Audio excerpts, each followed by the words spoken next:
Hello and welcome. This is Japan, and we have another Smackdown review. This was from the 10th, so it's a little bit before, or 11th. Yeah, 11th, sorry.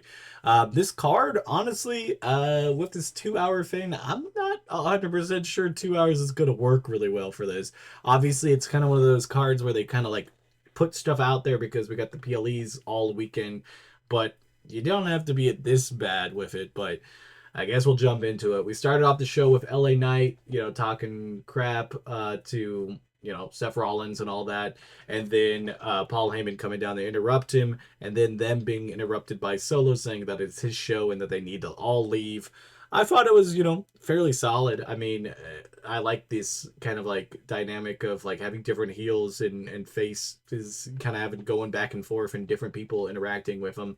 Then the My Family Tree, which is like Solo's group, decided to take out LA Knight, and then they end up getting saved by Jimmy, which sets up a tag match at the end. Pretty predictable, but I think overall, I think it was still pretty solid for the storyline. I put it in A. It was quite enjoyable to start off the show. Next up, we had, which a match on paper just is amazing. I'm just going to throw that out there. It was one of each of the tag team people that are going to be in the tag team match on Evolution. So they had one of each. It was Sol Ruca, Roxanne Perez, Kairi Sane, and Alexa Bliss. Now, this match just is, in theory, just so cool with having these different people in it. Obviously, being able to see Sol Ruca on the main roster was a great thing. She stole the show. If you put her own performance in this, I would have to say it's S. Like, if she's just on her own, if you rate each woman's performance, she has that as guaranteed because she went out there and busted her ass, which makes sense because she didn't want to, she wanted to show off. So, obviously, this was pretty good. Overall, the match still had some problems with it and a couple mess ups here and there, so I can't really put too much craziness into it, but I'll put it a solid B. I know I saw in like Cage Match and like other fans, people had it way lower. I really do believe this was still a pretty phenomenal match. They obviously had some crazy stuff on the outside because each partner was out there too, so I think for the storyline too, it's also really good. Next up, this was not necessarily in the order of things. I just couldn't remember exactly. It was Tiffany Stratton, Trish Stratus, and Tiffany. God damn, that's gonna really mess up my brain. But they had their back and forth. This whole feud's just super rushed and just kind of feels awkward. So I'll put it down in D. I'm fine with seeing the match, but I really feel like they could have started this feud maybe at least a couple weeks before this, if not maybe like at least one more week, and this probably would have felt a lot better. Then we get the announcement of everybody who's in the battle royale. Now, this is kind of a bad idea to tell us because I like the idea that we're gonna have the surprise. I have two trains of thought. Obviously, Evolution is just that amazing thing. It's only gonna have happened twice, and you would love to have legends. But also, the women's division is just so deep. I mean, they have so many people from NXT in this that like you don't need other people. So again, I'm cool with it. Like that we got to see who it is because there's the division's so deep. But I also kind of wish we would have got some surprises and at least not been told, so we would have thought we had surprises. So I'll put it up in A. I still think I'm really excited for it. It's very clear that there's only a few people that could possibly win this, but at least it looks pretty good. Next up, we had a little Jelly Roll concert that gets interrupted by Logan Paul. I think that's kind of a cool touch because the it's if you're gonna have Logan Paul feud against somebody, that's fine.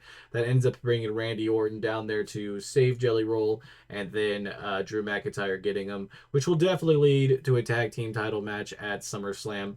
But overall, I thought it was okay. I don't mind the feud that much. Some of the lines are really good. Logan Paul was extra diabolical, like saying that hey, you have tattoos of children that you don't have custody to was phenomenally crazy, but that's why it gets that B.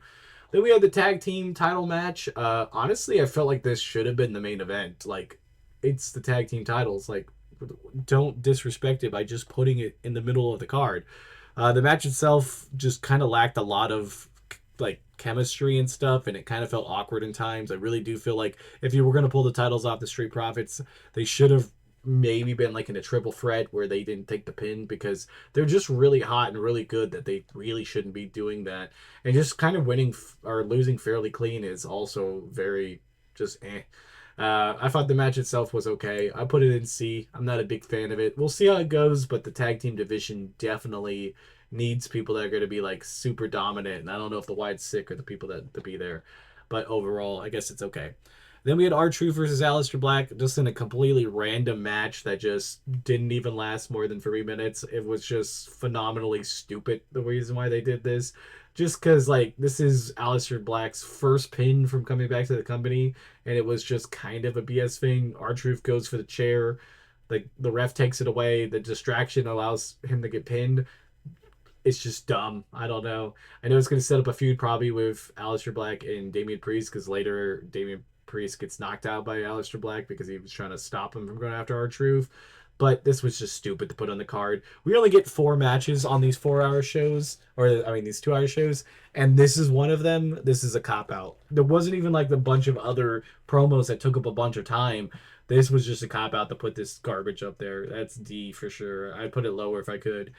Next up, we had Jimmy Uso and LA Knight versus JC Mateo and Solo.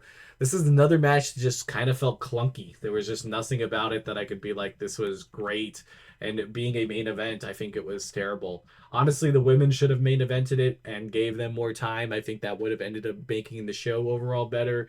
Tag team titles are the ones that deserve to be up there, or at least be the ones to start so they get the beginning of SmackDown so people are most tuned in at that point. But yeah, this match just had nothing. It was just all about story.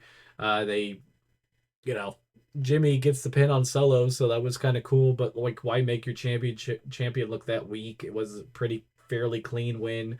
And then they take Jimmy out. He starts running away, and then LA Knight gets attacked by Seth Rollins' guys. So it was good story, but everything else I'd put that in D. Overall, I put the show as a C. I feel like there was still some stuff that was good about it.